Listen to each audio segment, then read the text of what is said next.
now listening to Protecting Your Nest with board-certified family medicine and obesity medicine specialist Dr. Tony Hampton. For more, visit drtonyhampton.com. Welcome to the Protecting Your Nest podcast. The definition of compassion, according to the Merriam-Webster Dictionary, is, quote, having a sympathetic consciousness of others' distress together with the desire to alleviate it. Now, the word pity, according to Webster, is a sympathetic or kindly sorrow evoked by the suffering, distress, or misfortune of others, often leading one to give relief or aid or to show mercy. So pity is a feeling of sorrow produced by someone suffering, while compassion is also a feeling of sorrow. However, it leads to you identifying the ills of the other person and an attempt to remedy them or alleviate their sufferings. Today, I want to talk about the emotions of eating, because if we better understand it, rather in ourselves or when we see it in others, in that moment of awareness, instead of feeling the emotion of pity, we will hopefully, after this podcast, have a sense of compassion, the type of compassion we could all benefit from as we walk towards metabolic health. I have invited Lori of the Carnivore Cheer YouTube channel to have this conversation. And because I believe she really understands this concept, and I think her life experiences will help us understand it as well. So, Lori, I appreciate you, and I really thank you for spending some time with us on the Protecting Your Nest podcast. Oh, thank you, Dr. Hampton. It is such a pleasure to be here, and thank you so much for inviting me. And I really look forward to our conversation. Yeah, me too. Found you in the YouTube universe. You found me as well, and I really appreciate the work you're doing on your channel. And I'm really looking forward to this conversation because it felt like you were the right person to have this conversation with. So, but before no problem. Before we begin, I want to remind all the folks that's checking out this episode to go back to check out podcast episode 183, where we talked about the Stepping Stones Foundation of Hope. And it's an episode I really don't want you to miss. I really encourage you to check that episode out on YouTube because it's a richer experience with the images of the beautiful children in the program. And like the theme of this episode, it's a way to show compassion towards others by taking action and providing some much needed support. So, and as a FYI, I did a video short for the foundation as well. And that video short and the links to the podcast will be in the show note. So I appreciate you guys enjoying that as well. And let's get started. Let's start with this wonderful this name you have, Carnivore Cheer. We have to start there because when I saw that, I said, man, I felt better just looking at that name. So talk a little bit about why you decided to go with Carnivore Cheer as your persona in the YouTube space. Sure. Well, when I created my channel, coming up with a name, of course, is a challenge for all of us when we start our channels. And so first, I wanted to identify like where I was coming from. And I had made the gradual transition from low carb to ketovore, to eventually carnivore. So I wanted my channel name to reflect that somehow. And first I thought of just using the term keto, but that wasn't quite accurate because I really had gone all the way to carnivore. And so, I played around with ketovore joy, ketovore, all these other things, and none of it seemed to work, and I thought, "I'm just gonna be honest here. I've gone to carnivore, that's what I have to call myself." So carnivore it was. Now, what's this cheer business? I wanted something to reflect, well, what about carnivore? Because a lot of YouTube names have the word carnivore in them. And I wanted to come up with something upbeat and positive because this is a positive journey for me. But I, struggled with a name because some names I liked were already taken, like Carnivore Today, Carnivore Quest, Carnivore every day, and so I had to think of something that someone hadn't used before, and so I thought, "Let's see, well, what about Carnivore Explore?" Well, not quite. Carnivore Joy? Well, nah, it doesn't quite work. Carnivore Happy? Nah, that sounds kinda too sing-songy or something. How about just my name, Carnivore Lori?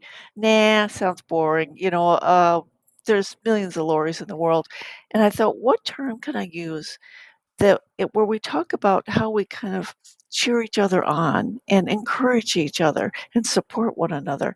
And I thought, what do we say when we want to help somebody, feel better? We say we wanna cheer them up, and I thought, That's right. "Cheer." Yeah, that actually sounds right, and it has nothing to do with cheerleading because I was not a cheerleader in high school. I was completely hopeless as a cheerleader, so it had nothing to do with that. It was all about the act of, helping lift people up, so Carnivore Cheer it became. I love that. I was at a Chicago basketball team game, Chicago Bulls, and my wife and I were there, and I had forgotten that she was a cheerleader, but Ah, she reminded me at the game because she got very loud and yelled. It was like, "What's going on here?" So, yeah, I think that's a gift, and I think she has that gift, but I totally, love the name, and I was just looking up some definitions for cheer, and one of them, which reminds my wife, it says, "Shout for joy ah, or in praise or excitement," and then the other definition was give comfort or support to. yep, So both of exactly. those resonate with me because we're shouting the message that you can heal with diet, whether it's low carb, keto, or carnivore or ketovore.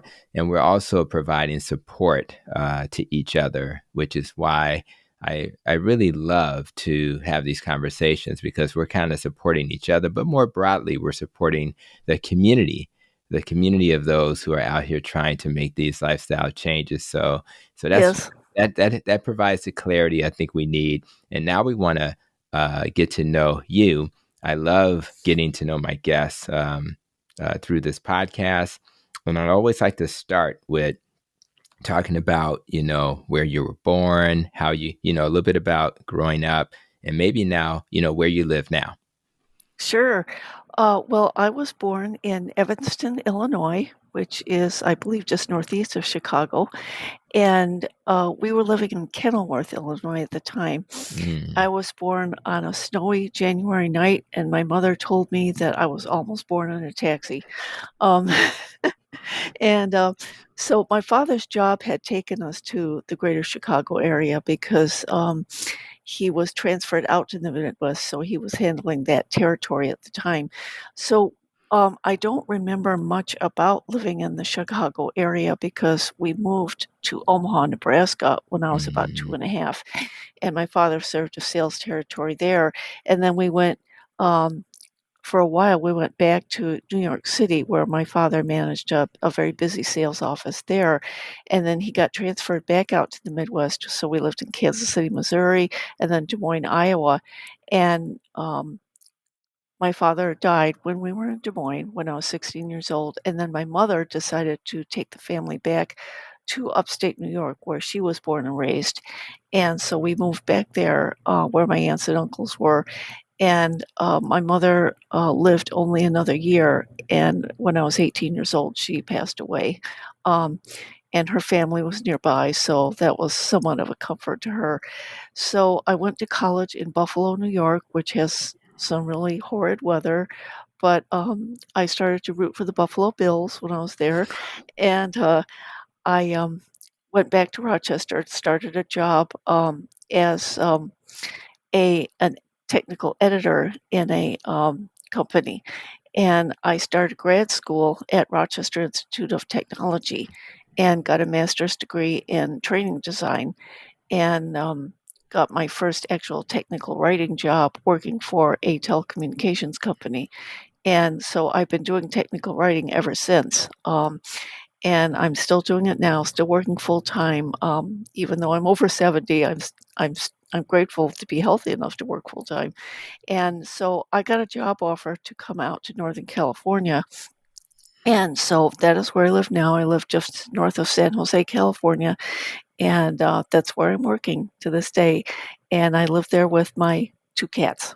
Oh, okay, cool. Well, we love the cats. Shout out. What's the cats' names? What's their names? 2 little girls, a tortoiseshell named Daisy and a pure black cat named Lucy, and they are 18 and a half years old, going on 2 years old. So All right, they cool. are really active little ladies.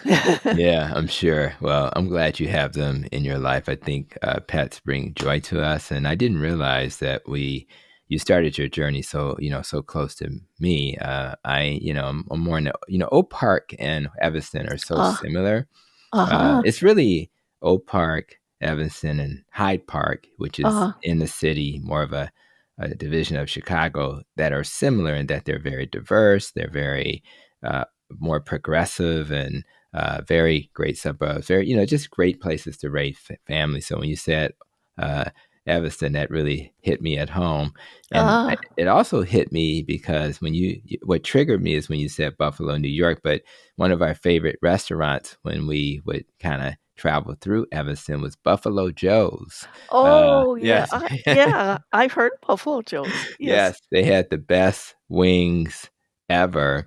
In fact, the wings were so spicy that you had to have courage. Now, so you can obviously make them milder, but man, if you want to have a crazy spicy chicken wing, they were doing it. So, and I also appreciate the fact that you mentioned I'm over 70, and a lot of times people they just kind of think, well, I'm in my 70s. It is what it is. And I just think that it's never too late to restore your health, right? And I'm really appreciative to have the broad range of ages. And you may be aware that we interviewed the ketogenic woman, Yes, and Anita. Anita, exactly. So I think she's in her mid 60s, but we need the whole spectrum of ages, rather it's the 20-year-old or the person who's Yes. in their 90s. I had a patient literally in my practice the day before this recording, and she was 98, and she came to Wow, the appointment on her own. She drove, great. and she's just doing a great job. So it's never too late to heal. And with that healing, not only will you potentially live longer, but the quality of your life is going to be better. So I want to just put you out there as a champion for those who are Thank you. afraid to make change because they think they're older. So let's go back a little bit one more time with your childhood and ask you about food and how would you look at your relationship with food back there? Was it a healthy relationship or maybe not so much? Well, I thought it was healthy at the time, and one thing that was very clear was I always loved meat. I Mm, loved beef, I loved chicken, turkey, I love bacon and sausage, and so my love of meat was very, very clear, and I always finished all the meat on my plate, and if we had chicken, for example, a lot of times I'd ask for seconds, and so that was a very clear eating pattern for me, right. and my mother, fortunately, was a great cook. She could cook delicious roasts, the best turkey dinner for Thanksgiving you ever ate, and, she was just really good at it. She was a very good cook of steak. My father was a big steak guy, Hmm. and, because we were a large family with 5 children, we couldn't afford steak for the whole family, so sometimes my father would have steak and the rest of us would have, like, chicken or whatever, but that was fine with me. Steak was an occasional treat, which I loved, and so that part was good, and I did love carbohydrates from an early age, and that was a little bit, more concerning. Of course, I didn't know it at that time. I loved mashed Hmm. potatoes, so no problem there. The other thing that was very clear was, even as a tot, I didn't like vegetables. And that was a big concern for my mother because Hmm. she was worried I wasn't getting enough nutrition and what was she gonna do? So she tried to, get the vegetables in somehow with in a casserole or a stew or something like that. Um, but I wouldn't have any of it. And she tried feeding me more starchy vegetables like lima beans, and Hmm. I'd pick at them, but I just didn't like vegetables, and there was no way she could get me to eat them. And so that was something that to this day, I just never got to like vegetables, and I know some people do like them. I just never did. And as I'll mention later on, I finally just became honest with myself and stopped trying to force myself to eat veggies. But as a child, it was very clear that I didn't like them. And despite that, I was a very energetic, very slender child. I didn't have an Mm. ounce of fat on me. And I loved being outdoors. I loved running and jumping and playing, and, I could outrun, outthrow, outkick just about any girl in my neighborhood, and when I got a two-wheel bike for Christmas when I was 7 years old, I took off on that thing like a shot. I loved it, and I would ride all over the neighborhood. In fact, I used to ride with the boys in the neighborhood because the girls couldn't ride fast enough They for couldn't me. hang. So, as far as food, even though, my love of carbs and love of sweet things was growing, at the time, I didn't really realize that that Mhm, was not necessarily a good thing, and it wasn't putting any weight on me. I didn't have an ounce of fat on me, so I didn't realize that even though I was enjoying the food that I did like, m maybe some destruction was starting in my body all mhm, the way back then. Of course, what do you know when you're a little kid, I felt good, I didn't have any other outwardly physical symptoms. When I went to the doctor for a checkup, they were always very happy, my heartbeat was perfect, everything.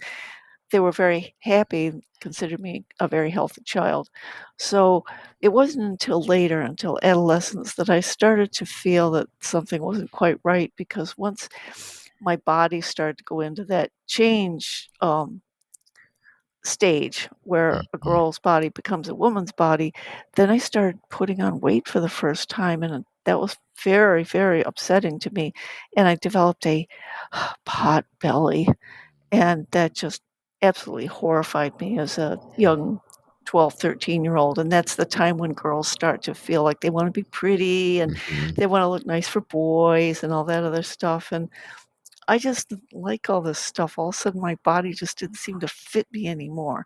I wanted mhm. to ride my bike and climb the jungle gym and do all the stuff I did when I was a kid, and, so my relationship with food was starting to, devolve into something Yeah, that was not as good, and that pattern just got worse and worse and worse over the years, eventually over the decades, until I hit the health crisis that I did in late middle age.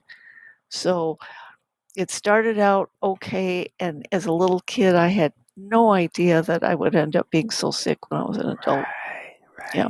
and I think, I know I framed the intro, with comparing pity to compassion, but, Mhm. compassion is also giving yourself grace when you Yes. don't know something, and obviously, as a child, you definitely won't know it.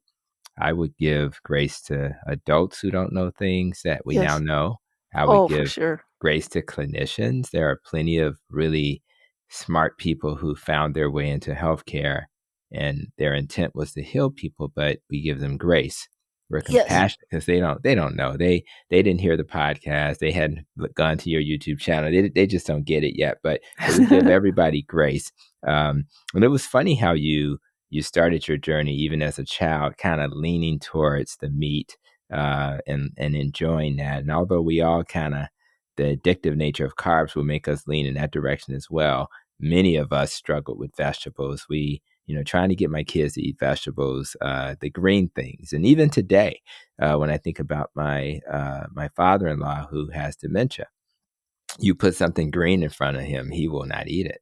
It's just not. Wow. Yeah, isn't that interesting? So even as we get later in life, there's something about those things that doesn't work for many people. So let's talk even more about the concept of our emotions and how we think about eating. This concept of emotional eating. Many people face this Yes. particularly when they're trying to adopt these dietary patterns, particularly when they're getting through the holidays and there's so much love and emotion attached to food. And so we have this emotional eating. Yes. And Yes, we do. just doing my research on you, I had a sense that you had some of that going on in your life. So let's talk a little bit about, when you first understood, you know what, there's some emotional eating problems that I'm dealing with. And when you think about that, when you get emotional around food, what types of emotions does that evoke? Yes. Yeah, it's really, emotional eating is really quite a big tent, and, there is a wide range of emotions that can drive you towards food. Um, I think I started to pick up on that when I was maybe about 11 or 12, Mhm. because it was at that point where my father himself started to have some health problems. He was a heavy tobacco smoker, and, he had a lot of, pressure on his job, and even though he was an outstanding salesman, he was so good at it, there was something in his heart that was not there with Mhm. sales, because he was a lieutenant commander in the Navy, and he flew, transport, aircraft, and he loved flying, and for some reason, medical reason, and my mother never talked about it, but he was grounded, Mm. and could not fly, and I think Mhm. that broke his heart in a million pieces. And even though he's, ended up in a, very successful sales career, it just his heart was in the sky. He Yeah. wanted to Yeah. fly. And so Yeah. I started to pick up on that unhappiness, and sometimes it was manifested in his own emotional eating and use of alcohol. And so I could feel tension there. And because we kids were never taught to deal with emotions or ask questions, we didn't know what to do with our Mhm. emotions, and I certainly didn't. And it just seemed like food was the only thing that didn't, um, hassle me, it didn't cause me stress, it didn't yell at me, it didn't lecture me. There was some sort of peace when I ate, and that was kinda sad.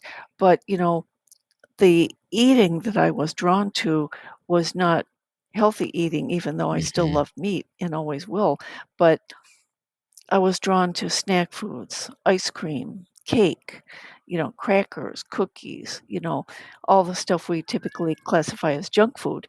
And so I kinda knew what was going on, but I couldn't put words to it. I just didn't understand it. And then when my father had his first of 3 heart attacks, once again, my mother, she told us that he had a heart attack, but that's all she told us, and I don't think any of us kids knew how to talk to either my mother or to each other about what this meant to us and how the pressure we were feeling. And Mhm. all I knew was that my mother really wasn't there for us, and she had to be in the hospital with dad, and what do I Mm. do with this? And it seemed like food was the only thing I could fall back on at the time. And, so then when I hit adolescence, I started to gain the weight, and then my father had a second heart attack, and we went through the same struggle of how do we handle this? And of course, my father was so stressed out by these heart attacks because he was concerned for his job and his career. Mhm. So there was like this, you know, undercurrent of stress all the time, pretty much every day. Mm. And the doctor told my father if he had a third heart attack, it would be his last. And indeed it was, because after the second attack, he did not, he went through the motions of reforming his eating. My mother cooked very lean steaks for him, Mhm. and but he ate sugar on the sly, continued drinking, feeling job stress, and smoking heavily, and he did that for the next several years. Unfortunately, he did lose his sales job, and that was another thing that was not talked about in the Mm. family. I knew it was something very bad had happened, so my emotional eating got it stepped up. And then when I was 16 years old, he indeed had his 3rd and final heart attack. And it's like I knew I was very, very sad, but when the pastor of our church announced to me, he came to our house to tell me, about my father's death because my mother was so devastated. When I Mhm. walked in the house after school, he was there, and my mother was seated at the kitchen table with him, and her head was bowed. She could not look at me. She was so just torn apart by it. And so he broke the news to me. I didn't know what to say to my mother. She couldn't look at me. And we had to plan. The only thing she had decided was that she would have my father buried back in upstate New York. So a friend of my mother's had come over, and she helped us make the plane reservations, and my sister came home from college, so somehow we got the preparations made for the trip back east. It was awful for my mother. She just could hardly speak. She, she sought solace in alcohol, and so that trip and my father's funeral was like, I didn't know how to handle any of those emotions, and that's when the emotional eating really started to kick in big time, and I started putting on weight. Through college, I put on weight. I started yo-yo dieting, you know, gain 5 pounds, lose it, gain it back, plus 5 more. Um, lose 10 pounds, gain it back, plus 10 more. And the yo-yo kept getting thrown farther and farther until by the time I was in my mid-30s, I had gained 50 pounds. Mm. And then I got a warning shot. My blood pressure spiked Mhm. very badly, and my blood sugar was elevated. I didn't have diabetes, but, my doctor was concerned. So I lost about 30 pounds, and I thought, well, my blood pressure and sugar were finally going back to normal, but that 30 pounds didn't stay off. Came right back with another 20. Mm. And so here we went. Year after year after year, I started having upset stomachs. Mhm. Um, so I knew my digestive system was taking a real beating from all of this junk food. Even if I had a meal with, like, roast beef or chicken or something like that, I'd have mashed potatoes and gravy and have a big dessert. Whenever I ate out, it was a, caloric and health disaster because there was plenty of carbohydrates and sugar. And this just continued, and my stomach was so upset. I knew my colon was just, you know, a mess, but I was afraid to think about it. I didn't wanna deal with it, um, and I was feeling job stress. Because I was overweight now, I didn't like the way I looked, and I didn't like myself very much at all, and once again, food was the only thing that just didn't seem to be a hassle in my life. And then finally, I hit 2 big medical crises, 2 kidney infections and a destroyed colon, and that was my final hard signal that I couldn't go on like this. I was on a collision course that would be tragic and lead Mm. to premature death. Wow. I think you're a great storyteller, by the way. And I appreciate you being able to share that past. I think about this podcast and what we're trying to do. And what I'm trying to do is remind people it's not just about the diet. And what you've shared is a reflection of that. You talked about the stress that you've had, and that's the S in that nest. Yes. I'm sure it affected your sleep too. Oh, it did. Absolutely. And then we talk about the T, how you think about all of these experiences, and of course, recovering from trauma. Everything you've shared about your parents, and we'll talk more, is trauma. And if we don't recover from trauma, we're going to struggle. And Yes. then you talked about the E in the rope talks about your emotions and your life experiences. And if we don't protect those emotions, we're going to have a problem. And what really resonates with me, and you really talked about stress, but you kind of suggested chronic stress. Mhm. It's like chronic, right? Yeah.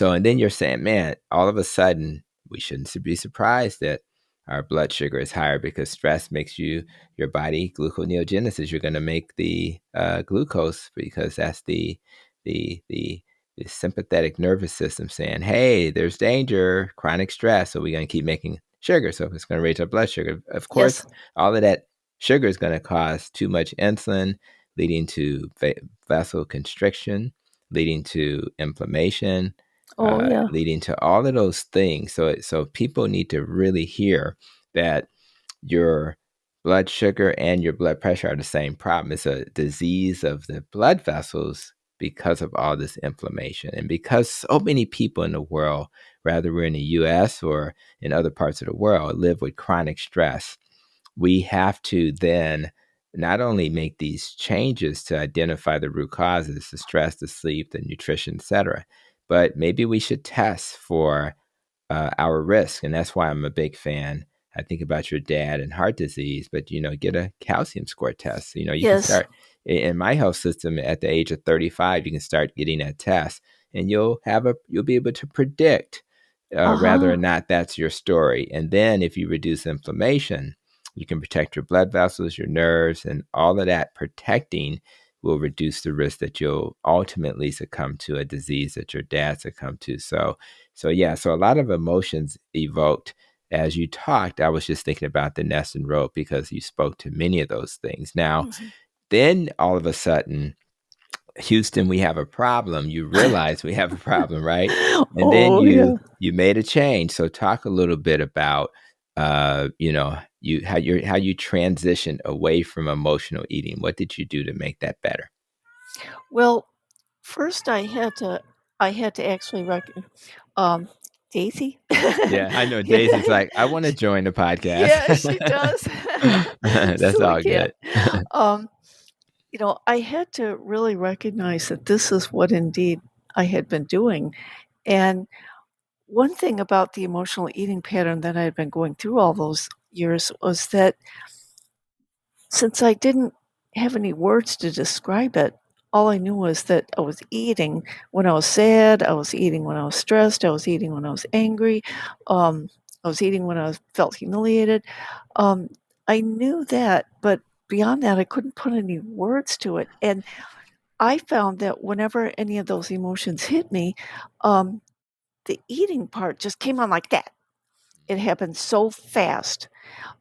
I didn't even plan it.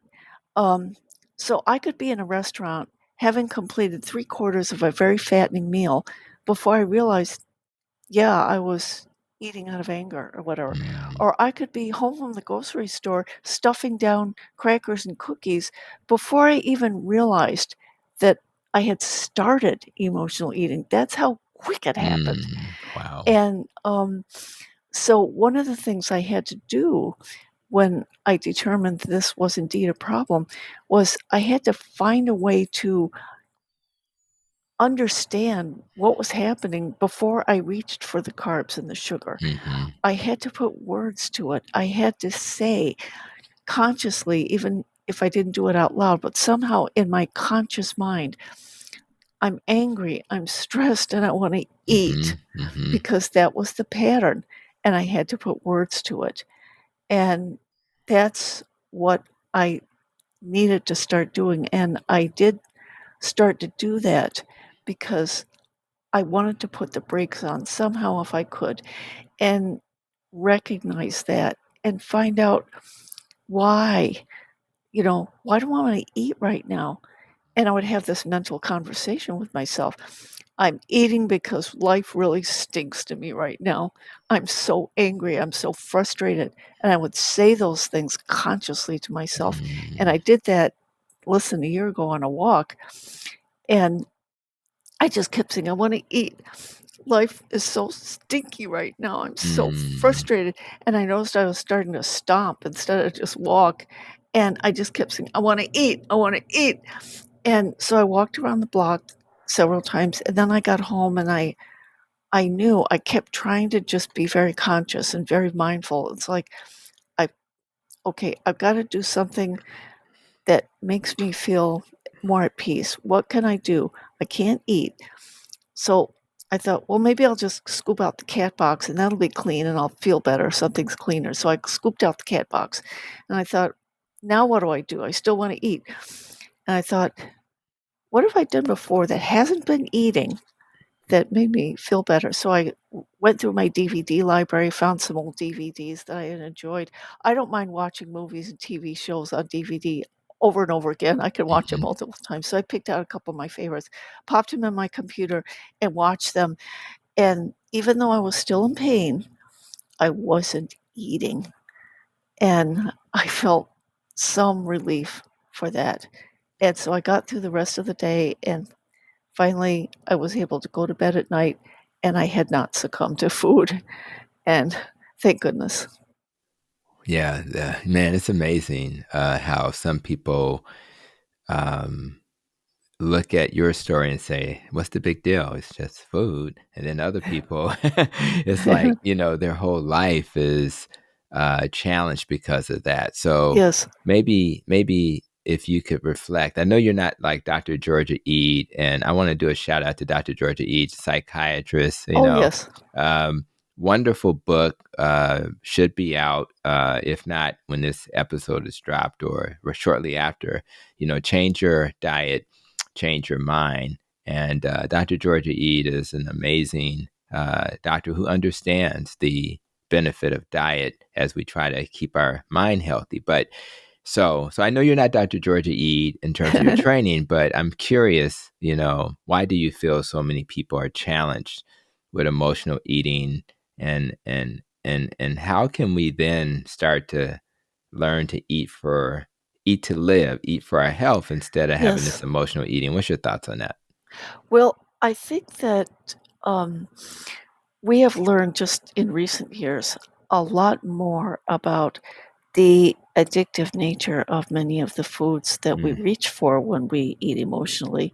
mm-hmm, Um, because I kind of joke with myself sometimes. It's like when I want to eat, I never want to eat kale or spinach, or broccoli.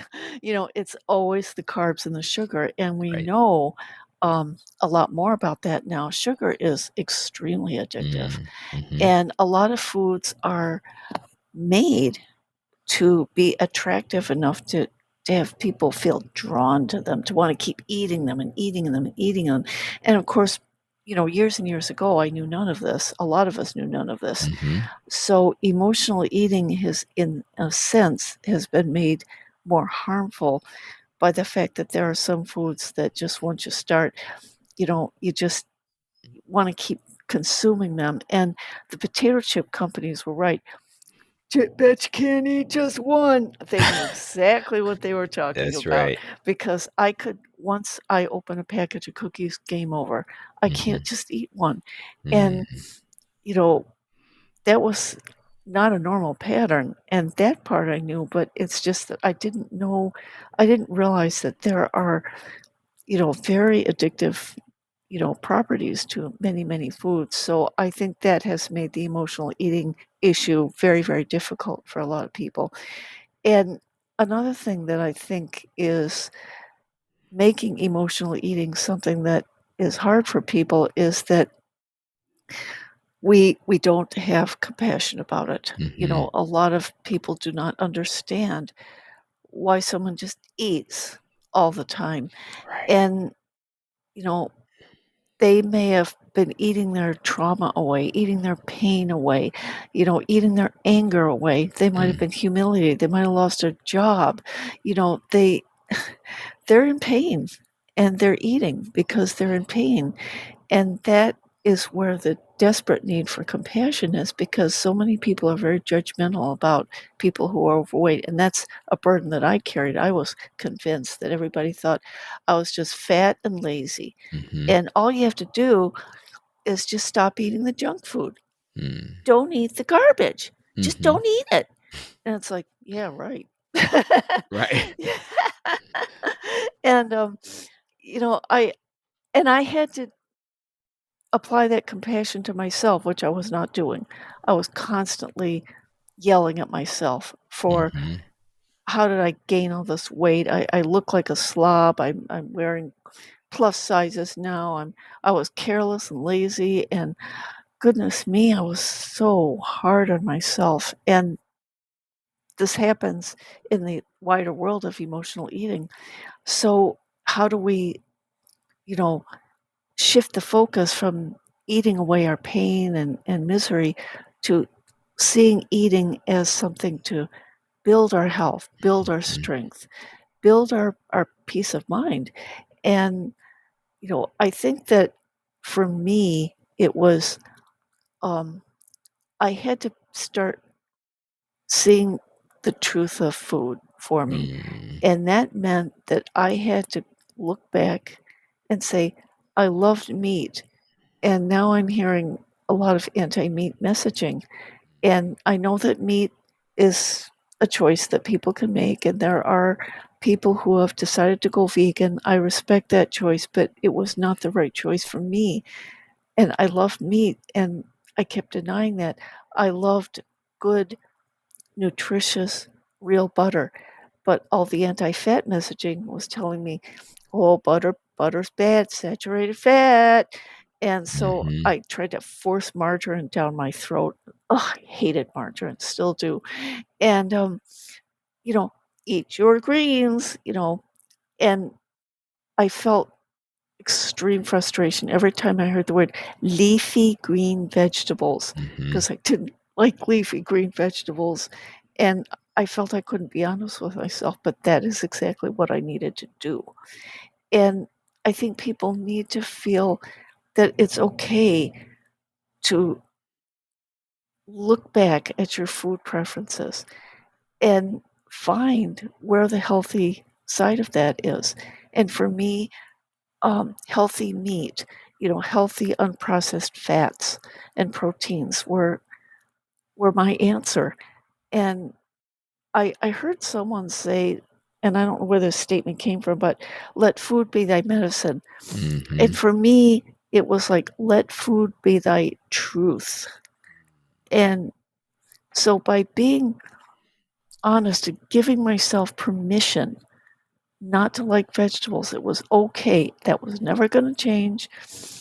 And I could eat meat. It was okay. It was good for me.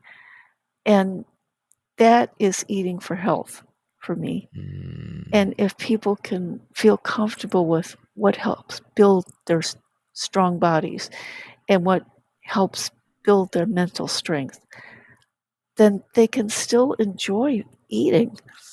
Eating for health is not a burden or a drudge. It doesn't have to be, mm-mm. but The you have to feel comfortable with your own truth. Yes, yes, well stated, and yes, Hippocrates is where we got that "Let food be thy Uh-huh. medicine," Okay. and it's such a profound statement now that we know better, right? Yes, we do know. We know so much more now, and who knew that that simple statement was the foundation of healing Yes. almost everything. I tell patients when they're having emotional eating that they need to have a plan. Um, and part of that plan is to keep your house safe, right? So if I'm interested in eating the things that could potentially harm me, but it's not available to me at home. Now, it's not that I won't get in the car and go get it, but I'm in Chicago. It's probably 30 degrees outside. I'm probably not going to go outside and go get it. So, Oh, yeah. you know what I mean? So I think part of it is to have a plan. Yes. I always tell people, so your house is safe. You don't keep a slice of cake on the counter. You're not even things that are good for you potentially. Like let's argue we're not being carnivores right now. We're saying nuts are okay, right? And Uh-huh. those things are very addictive, though. That's why even Dr. Eric Westman says don't eat the nuts when you're transitioning with keto. So make your house safe. Water is your friend. Yes. Water is often what you need when you're thinking you're hungry. You're mostly thirsty. So always drink a little water first because I think that's important. Sometimes the art of distraction, and that distraction can come from I'm going to do something different in the house. I may even take a walk because then my mind will get on other things and that'll help me as well. But the main thing is to be thoughtful about what you can do when you have those moments and pausing and just saying, am I really hungry? Or Uh-huh. am I Yes. just being triggered because something I just saw on YouTube, on TV, or maybe a conversation? And if it's just a trigger, it may not be an issue. What makes it easier for us who are more animal based is that we don't get hungry like we once did. So if we just ate earlier in the day, a ribeye or some baked chicken or something, and we ate until we were full, that our body's already trained to burn fat as fuel, and Yes. we'll probably be burning our belly fat when the next person's looking to fill their belly with something. I made a video that contrasted your belly fat to a fuel tanker. And I said, Uh-huh. why Yeah. why does the fuel tanker driver not use the gas that's in the fuel tank? Yeah. Yeah, And that's that's what interesting. happens. If Yeah. we did that with our bellies, we wouldn't have to stop at the gas station or the starch and sugar station and fill that little tank over and over again. Yeah. And but I am curious because it's so hard. Do you miss those delicious baked foods in particular that you enjoyed in the past? Well, in some cases, yes, because, well, first of all, my mother was a fantastic baker.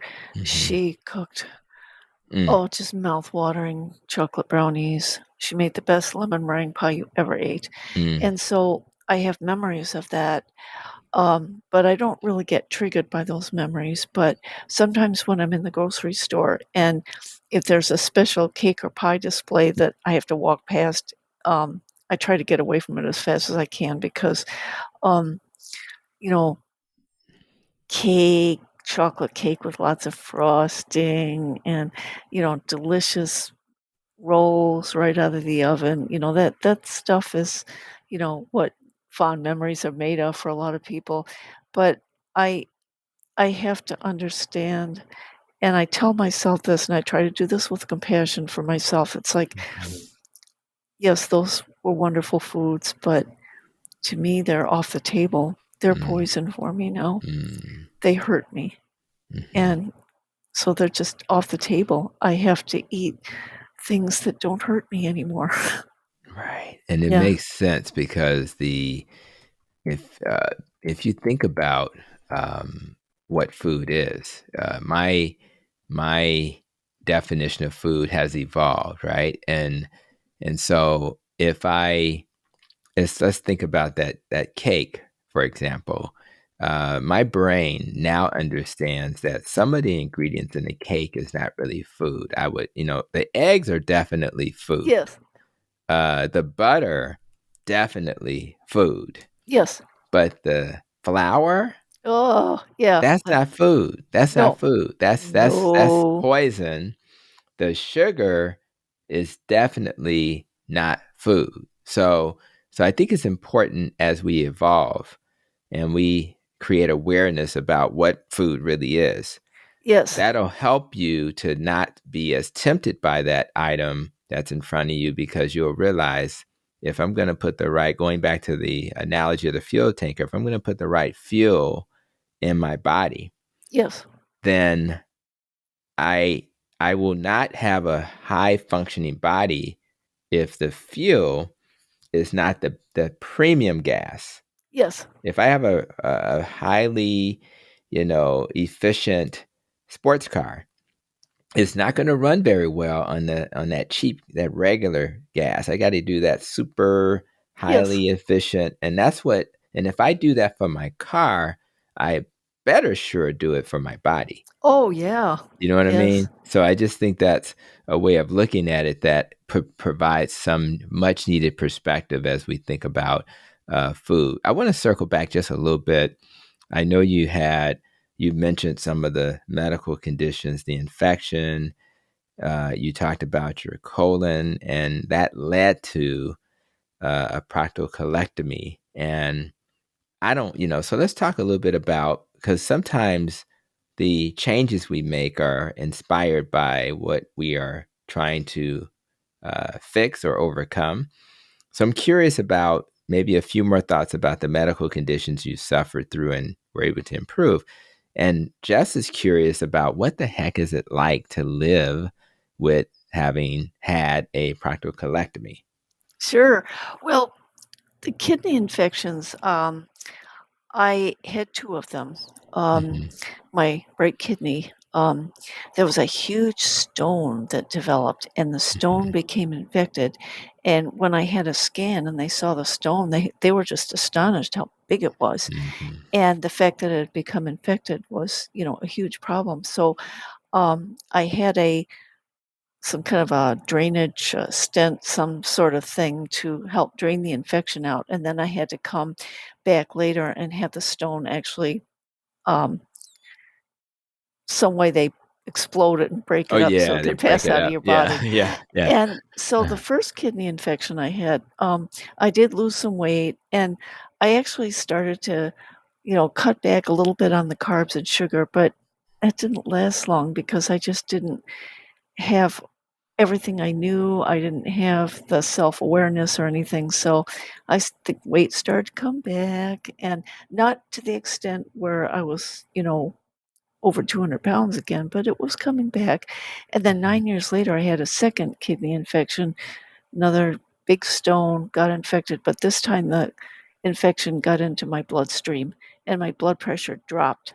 They put me in intensive care for like 10 days. My fingers and toes started to turn blue. And the doctors were worried I was going to lose some fingers and toes. They were very concerned, and I was mm, referred to a podiatrist, and he said, "Your toes don't look good." And I was just utterly depressed. But there was something in me that said, "They're not cutting these fingers and toes off. mm, They're mm, not taking them. They can't have them." mm. Um, Right. so I think that's when I finally started to feel like I've got to make a real commitment to Mhm, getting my health back so that I can have normal fingers and toes again. And fortunately, and I thank the Lord for this, that the color returned. I didn't lose any limbs, got all my fingers and toes. And so I I still didn't get it though. I was still eating carbs and sugar. And so my digestive system was still, messed up. And I had a couple of colonoscopies, and at first it seemed like it was just mild inflammation, but then it got worse and worse. And finally, I was told that um, your colon is beyond redemption. It's mm, a mess, um, and you're at high risk for uterine cancer as well. So they said we want to do a complete proctocolectomy, remove your colon and your rectum because the whole colon was just gone, and we want to do a complete hysterectomy. And I gave them permission to do the mhm, hysterectomy because I was past childbearing years, so you know not a big deal for me. And if it was going to save my life and keep the cancer out of my mhm. uterus, so be it.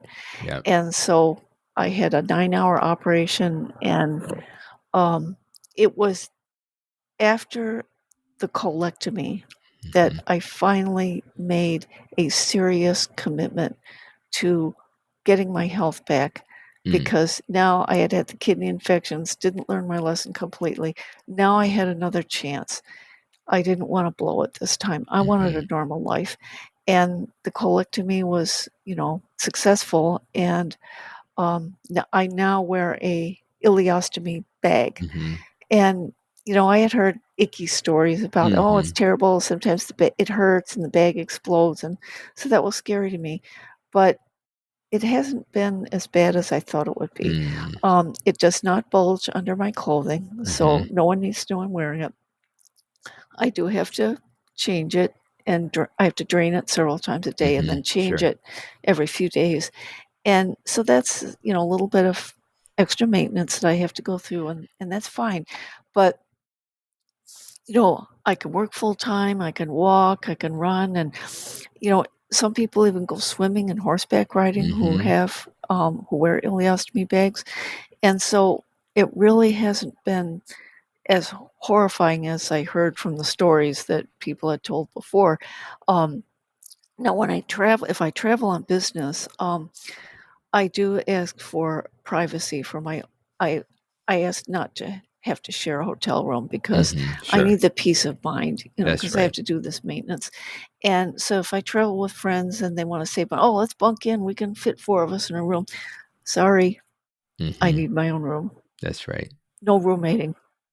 No compromise. I have to have That's my privacy. So that's the one thing I have to always do, even if it costs me a little extra, mhm, it's worth it. Yeah. So the colectomy, even though it was a, you know, it was a big deal, and it was quite scary. My colorectal surgeon was wonderful because she answered all of my questions. She was a good listener. She had an excellent reputation in the hospital, and so I was lucky to have her to do my operation.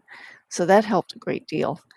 And um, I felt like I had been given a chance, and I, I really felt I want my health. I want my health. I don't want to be on this collision course anymore. So that's what really kind of helped me to realize that I needed to um, make big changes and commit to them. Make this a part of my life, not just, oh, I'm going to go on a diet for 60 days or something like that, or I'm going to lose Mhm. 20 pounds. It was far beyond that. And one thing that helped get me a kickstart was I saw a video from Dr. Robert Lustig of the University of San Francisco, and he's done Mhm. work with adolescents Mm. who, at very young ages, already had fatty liver. They were pre diabetic, and some 10-year-old kids had diabetes. And I was absolutely horrified. And Dr. Lustig is convinced beyond a shadow of a doubt that sugar is just bad news all around. And that kind of helped me realize I got to get these cookies and crackers out of my life, even though I still had an occasional piece of pie. But sugar was finally starting to move its way out of my life. And then I saw Dr. Berry's video about what he called the proper human diet. Mhm. And I sat there stunned as he was talking about the ancestral appropriateness of meat and how nutrient dense it was. And red meat was not the bad thing that we had all been taught it was. And I just sat there, and then I realized carnivore, meat Lori, here I am. And it made sense. My love of meat made sense all these years. I didn't have to lie to myself anymore. I could eat Mm. meat. I could eat it. It was good for me.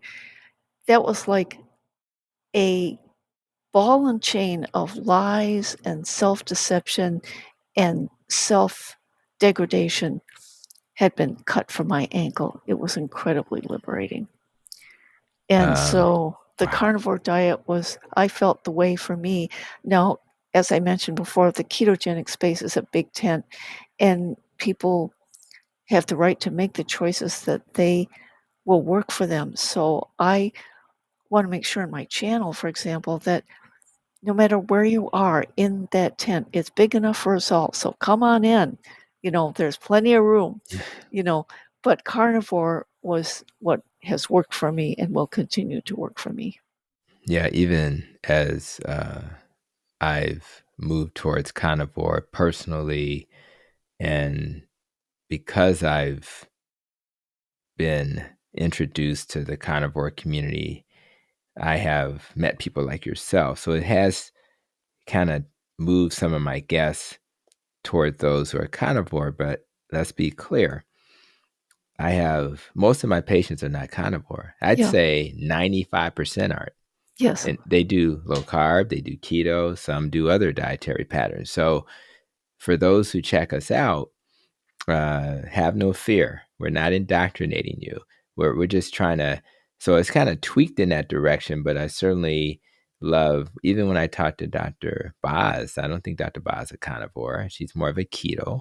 Yeah. So I think that there's a tent for everybody. I've had Dr. Terry Mason on my podcast. He's a vegan.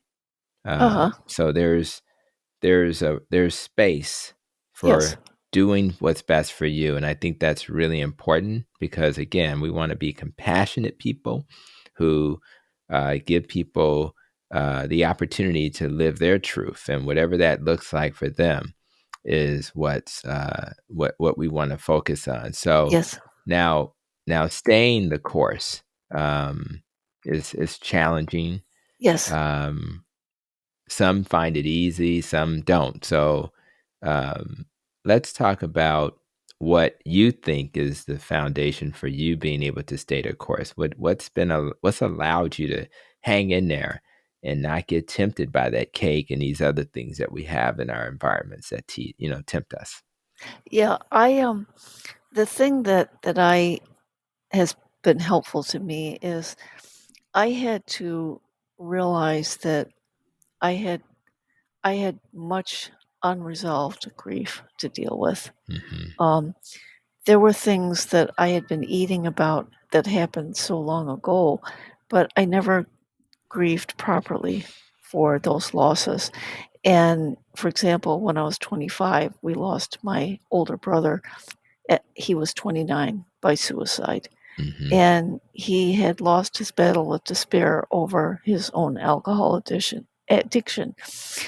And I never grieved properly for that. I knew I was very sad at his death, but Mm-hmm. once again, you know, I had been raised not to figure out how to properly deal with my emotions. So, and I had heard many things about suicide. I did some research about it, and, you know, people say, well, suicide is a permanent solution to a temporary problem, or it's the ultimate temper tantrum, and that hurt me so deeply because it was as if they thought it was my brother's fault that he lost his battle with despair. And I thought about it, and my brother had such potential.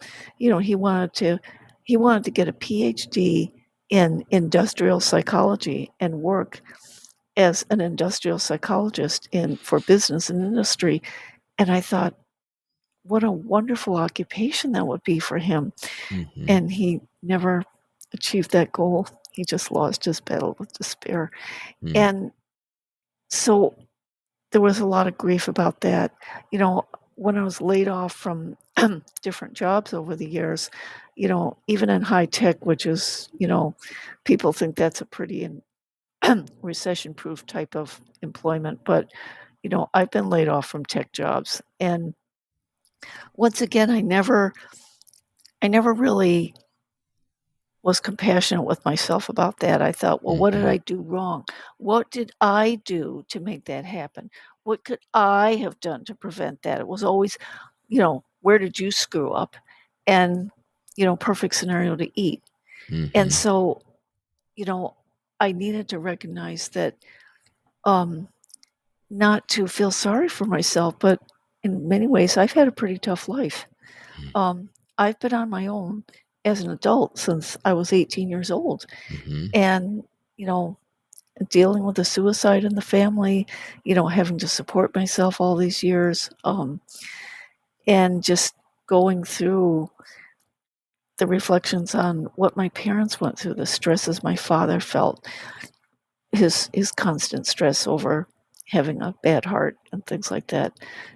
I just never addressed any of those. So Mm-hmm. for me, it's important to realize that I need to take care of myself. And that's why I love your acronym, Protecting Your Nest, because it really is about taking care of yourself. And it's okay to want to make changes in your life that help mitigate or reduce or even eliminate, if you can, the chronic stress. Because, when you're under that chronic stress and you're angry all the time or frustrated all the time, there's cortisol just coursing through your body. Mm-hmm. And that's not good. Stress is a physiological train wreck. It really is. And so I have to figure out it's okay to want peace of mind in your life. It really is. And I have to give myself permission to do that, because if I can do that, then food does not become something to give me that peace of mind, because ultimately food does not give you peace of mind. Mm. Now you're preaching. Yes. So, and I want to ask you about compassion briefly before we get close to wrapping up, but I do want to go back to what you're saying with this trauma. So we do have trauma recovery in our health system, Advocate Health, Oh, thankfully. good. Oh, But wow. what I've learned, and I'm going to be writing a book about obesity, but in that book, I'm going to have to speak about this whole nest and rope, but really focusing on why people struggle. Because if we know what the right dietary pattern could be based on the science and the anecdotal evidence we see, but how do we do it, right? Yeah, I So know. a little bit more about the importance of recovering from trauma, because if you don't recover from trauma, you will struggle to do low carb, keto, or carnivore. It's almost Yes. impossible. So I know you've experienced losses. You've just shared your parents both passing away, your sibling, and suicide takes it even to a higher level. Any thoughts about the importance of trauma recovery and just your journey as you've shared? Just any other additional talking points about that? Well, I think trauma, it's important, and it certainly was for me, to realize that you did experience, Hmm. events that brought on feelings of trauma. Or I don't know whether trauma is a feeling, but, there were events that were described as traumatic, and it's okay to know that you went through this. You're not feeling I don't feel that that's self-pity. "Oh, Hmm. poor me, I went through." No, it's not that at all. It's just the recognition that that has happened in your life and that you've Mm. had many, many stresses and sorrows. And, you know, I did not have what might be called a happy childhood Mhm, because there was this mhm, undercurrent all the time and of different forms of stress that my parents or somebody else was going through. And it's okay for me to understand that, to know it, to accept it, and to grieve over it. And to know that it's okay to want something better, to want peace of mind. So for me, just that recognition. mhm, Um, and for people to, I would love to see more education about the whole subject of trauma, mhm, especially in childhood, because it just it's quite misunderstood, because we have some people who um, just don't understand it from their own perspective, and then there are people from the outside who see it as an excuse not to do what you have to do, get off the couch, you're just being mhm. lazy, you can't just live in the past all the time. And we need to get beyond that to understand more about it. So I would love to see more education. Um, I don't know whether that could be something that schools could teach, or whether it could be parent education programs, or part of medical school education, Mhm. about trauma, because it's a big one. It really Yeah, is. it is, and that's exactly why that'll be part of what I write as we, deal with this huge problem and issue around obesity. But you're right. Let's not have pity. Yes. Let's have compassion. I kind of Yes. introduced that in the intro to this podcast. So, Yeah. um, you know, what would the world look like if more people understood the difference? How would you how would you frame that kind of conversation? Well, I think it represents a call to reflect more and judge less, Mm, because compassion starts with exploration and reflection. mm-hmm, Because compassion it's really far beyond pity. And unfortunately, people mix those two terms up, and they are mm-hmm, not really synonymous. mm-mm, Um, Compassion goes beyond, as you had mentioned earlier in the introduction to our podcast here, where it's not just about, quote, feeling sorry for mm-hmm. somebody, Right, unquote. right. It's far beyond that. It's That's a right. deeper understanding paired with an urge to take the next step. Um, and that goes far beyond pity. Yeah. Yeah, I love that, and I think that's those action steps that we Yes. need to take, and part of what we're doing, by starting a YouTube channel and a podcast, for me, is that we are trying to take the action. So Yes. we understand the world is not the way we want it to be, but what are we going to do about it? And Yeah. part of what we're going to do about it is we're going to get in front of people and share stories of healing. So when we think about the world that we're trying to create, Yeah. describe what you would like to see fundamentally change in our world today. Well, I would really love to see people appreciate the value of being alive. Mm, Because when you think about it, and we've all heard comments about this idea called life, well, life is what happens when you're making other plans, or, that's life, or life will kick you in the butt, that's right. or you're trying to do something, you set a goal, and then life comes along. So we see life as this kind of external entity lurking in the bushes that's Hmm. going to come out and That's right. That's attack right. us. And that's very sad to me, because life is us. Mm, It's in us.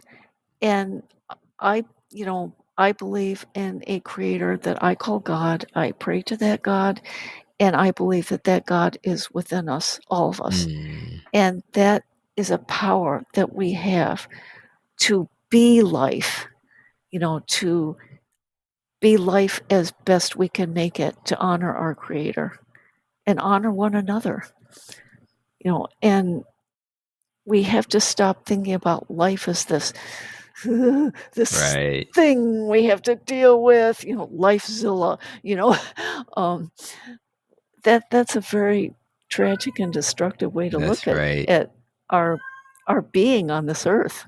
That's right. And I love that. And so many ways to appreciate life. As we hear one of your beautiful cats, making some cat noises, just Yeah. appreciating having those creatures in our lives who become part of Yes. our families. Even as I go to the nursing home later Mhm. today, which we always do on the day of the recording that I'm doing this. It's always on a Sunday.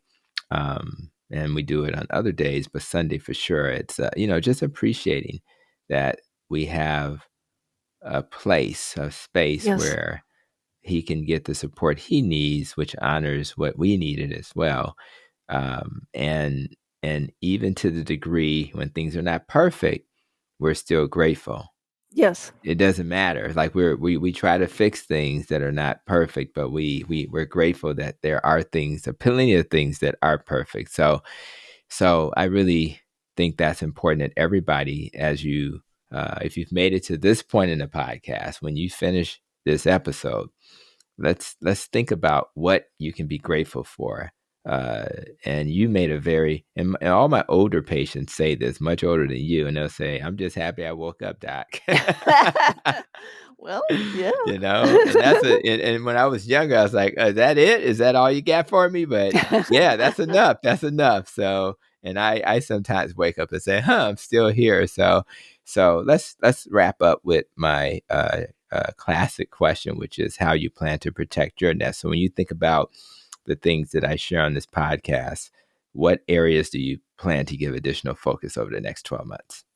Well, for me, it's continuing to be to hold on to my food truth, to never, slide back into the idea of should eat this or should eat that, but just remember what keeps me healthy, and that it's okay to eat for health and enjoy food. Mm, So just staying the course on that.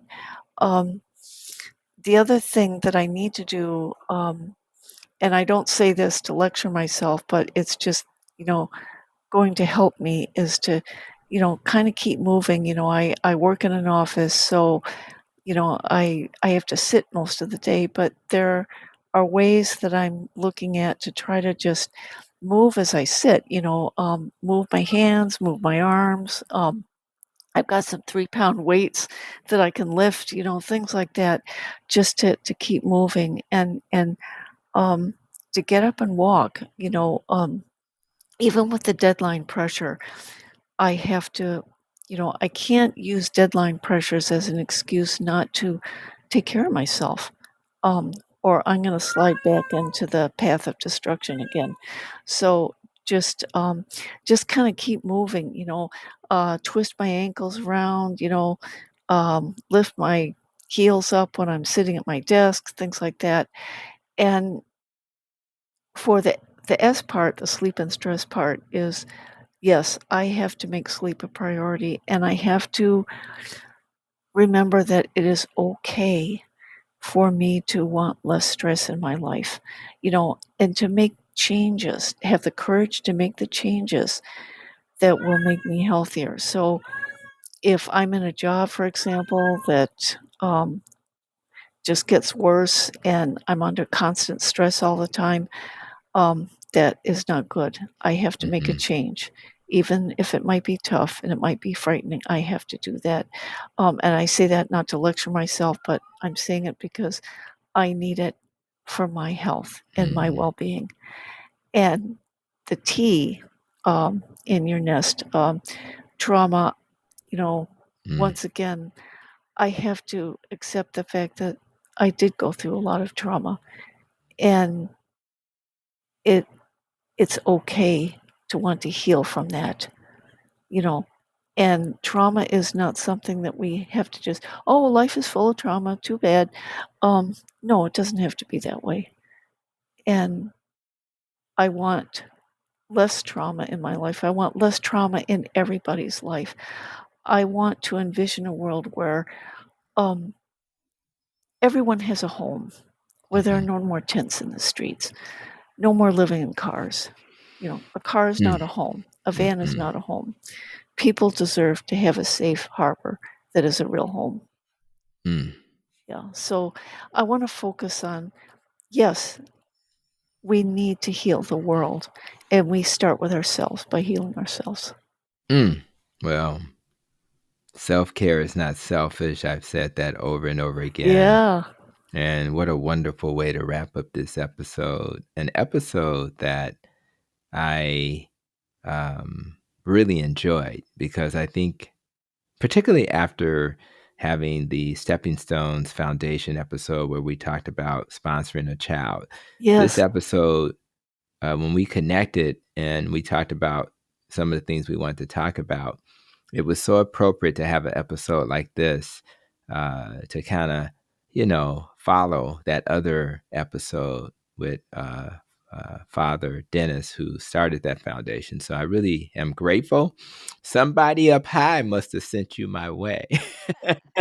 Well, So yeah, I sometimes God works in that's right. It just mysterious ways, and it's a weird thing. I guess it shouldn't be weird. It should be expected, but you have blessed us today. thank you. And so if those out there and you really enjoyed hearing from Lori, let's remind them how they can find you. So share how people can find you. Okay, well, my YouTube channel is Carnivore Cheer, and I would love to have you stop by and visit. And if you like what you see, click the like buttons when you view a video, and hop on as a subscriber. I'd love to have everybody. And as I said, no matter where you are in your health journey, whether you're low carb, keto, ketovore, carnivore, That's whatever, right. you're That's right. all welcome. Just That's right. stop on by. Come on in. The water's fine.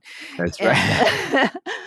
um, now I am on Instagram, although I just started and I don't have Okay. much activity there, but you can find me there um, at Carnivore Cheer. And I am on Twitter, although I'm not very active on Twitter, or Hmm. X as they call it now, Right. at LR Meyer747. Um, so you probably won't find a lot of activity there with me right now. So I think YouTube and Instagram are the best bets. And so I just put a new video up for um, World Carnivore Month, which is That's right. January. I did Yes, see that. Yes. yeah, and I have my Healing Humanity shirt Oh, on I here. see it. Yes. Yeah, this Yes. is Carrie's Healing Humanity documentary, and Yes. that's a fantastic project. I wish him all the best with it, and I wanted to get a shirt to honor his Yeah. efforts in that way. It's so funny you are wearing that.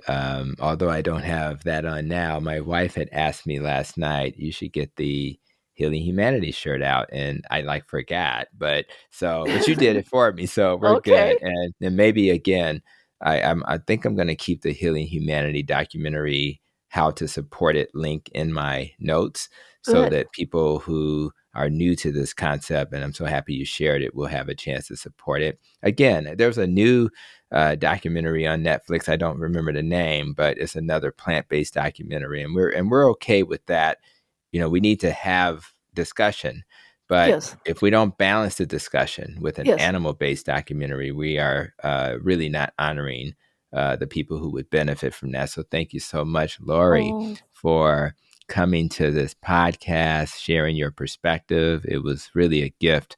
And for those who didn't know Lori, now you know her. And I really encourage you to support her as she spreads her message of healing on her YouTube channel. So thanks again for being here, Lori. oh, it was my pleasure. I am so honored to have chatted with you. I enjoyed it thoroughly. So thank you so much. Absolutely. And for all of my audience today on the podcast, we contrasted the word compassion with the word pity, and now you know the difference. Yes. But I also wanted to wrap up this episode with some additional contrast. So let's contrast two additional words with compassion, and that would be the word sympathy and empathy. So sympathy is understanding what someone is going through. It's that sense of sadness or pain when you hear about someone else's trouble. Yes. Now, empathy takes sympathy one step further. It is that visceral feeling in your gut, Yes. that feeling of what a person is feeling. It is immersing yourself to more fully experience and understand what the other person is going through. Now, Yes. we have those. Now, what's cool about compassion is that it takes both sympathy and empathy yet another step further. It is recognizing someone else's pain, feeling that pain, and then actively doing something to alleviate that pain. Yes. Absolutely. So the key word we talked about during this episode is action. Yes. Without action, there is no compassion. There's only thinking and feeling about something. So we need to activate the compassion in our lives so that we can help others, rather it's ourselves or others, to heal. And that's Yes. exactly what I did when I sponsored those two beautiful kids with the Stepping Oh, Stones wow. Foundation Yeah. of Hope. Instead of me just talking about, it'd be nice to help some kids in another world, in Uganda in this particular case, but I acted on that.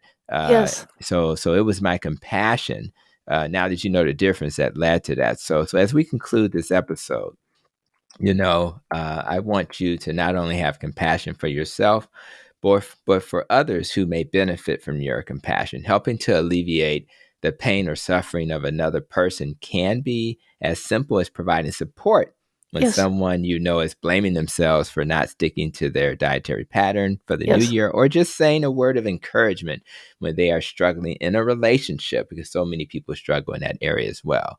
And Yes. so if more of us have compassion, the world will feel and become a much better place for all of us to live in, a world where we can care about others like we care for ourselves. Yes. So again, we thank our guests for being with us on this episode of the Protecting Your Nest podcast. And until the next episode, guys, continue to be safe, be well, and continue to protect our nest. And thanks again for being here. Oh, you're entirely welcome. You've been listening to Protecting Your Nest with Dr. Tony Hampton. For more, visit drtonyhampton.com.